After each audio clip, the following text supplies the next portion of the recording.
Welcome to the final section on the tutorials on subject-verb agreement. In the previous 3 videos, we discussed 15 ways we realize subject-verb agreement in English.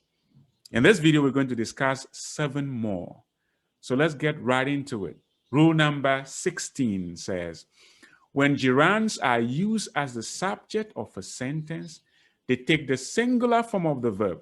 But when they are linked by and, they take the plural form. What is gerund? Gerund is a verbal noun. It's called a verbal noun because it's like a verb with an ing at the end of it.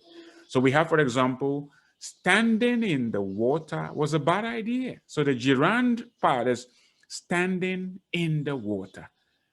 Even though it's a kind of verb form, the whole of that becomes like a subject, like a noun.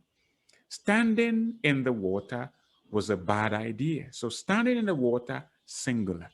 So the verb was is right. Swimming in the ocean and playing drums are my hobbies. So 2 different gerunds. Swimming in the ocean, playing drums, joined by and. So the verb automatically is are. Listening to reggae music calms me down. So the gerund, listening to reggae music. So the verb calms because that is singular. Then the final one, engaging in healthy conversation and laughing with friends make me happy. So 2 different gerunds. Engaging in healthy conversation, 1. Laughing with friends, another. Joined by and, the verb is make. So engaging in healthy conversation and laughing with friends make me happy. Rule number 17.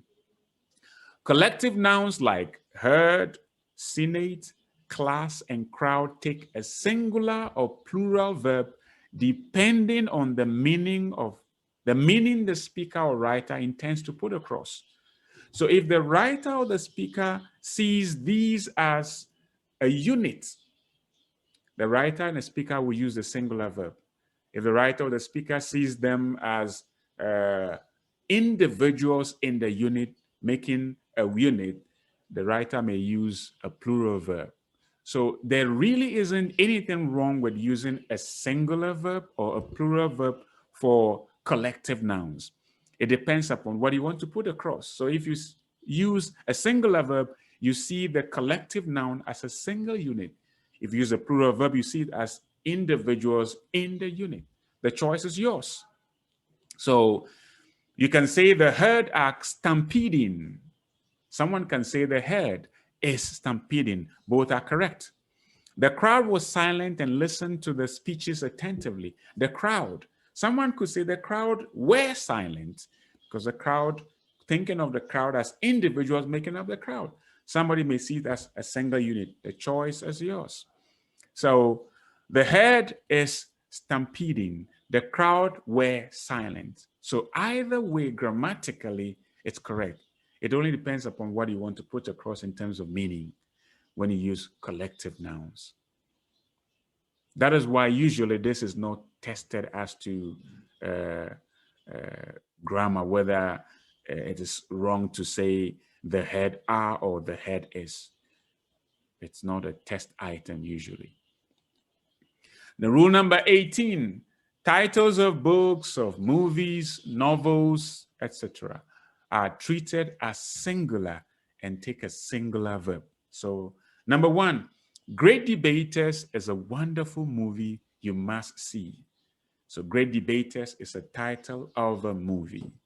So it's singular. Stir It Up is one of Marley's songs I love. So Stir It Up is a title of a song and therefore it is singular. Shakespeare's Macbeth is one tragedy that we all learn from. Macbeth is a title of one of Shakespeare's plays, so it's singular. Death the Leveler is one of my favorite poems. So Death the Leveler is the title of a poem and therefore it is singular. Of course, if you join these titles with and or together with the rules that govern those coordinators would play. So, but in isolation, titles of books, movies, novels, and so on are regarded as singular. Rule number 19, some nouns carry an S at the end and look plural in nature but are considered singular grammatically. For example, politics. Politics has been with humans for a long time. So politics. Then physics is one of Lem's favorite subjects. So physics is the name of a subject. Even politics is. The news you are waiting for turns out to be a good one. News is singular, even though it looks plural. Linguistics is a subject of study. Linguistics is the scientific study of languages. Statistics is not my ken. I prefer reading subjects. So some subjects, some nouns will carry S, but they are not necessarily plural. Check out and find out whether they really are plural before you use them like that. But rule number 20, when such nouns as politics, statistics, physics, etc. are personalized, they are grammatically plural. If they are used no longer as names of subjects, then they become grammatically plural. So we can say his politics are too confrontational and uncompromising.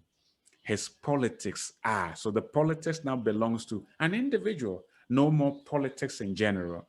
So his politics are too confrontational and uncompromising.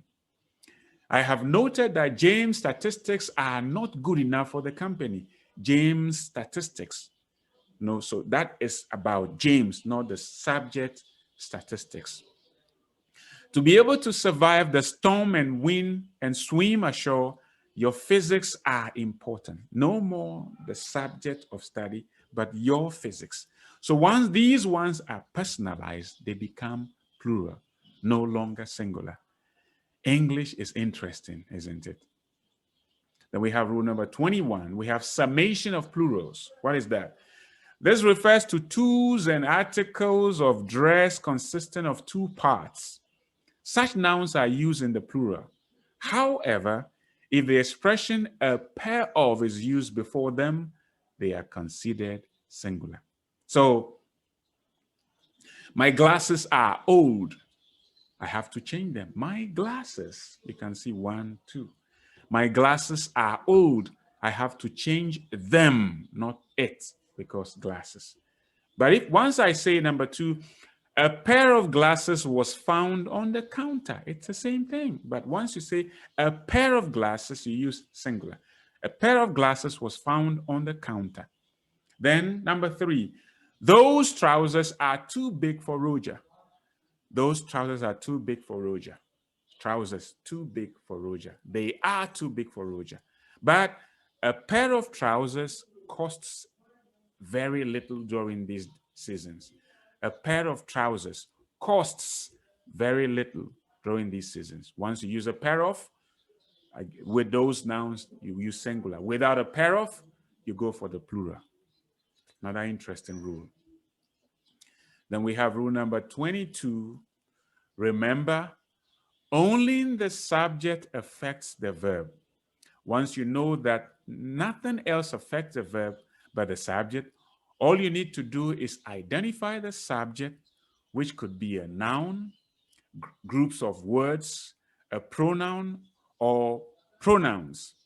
Identifying the subject and being able to tell its number, that is either singular or plural, is the key to overcoming pitfalls in language use as regards subject-verb agreement issues. So that's it. Once you know that this is the subject and you're able to link it to the verb, done.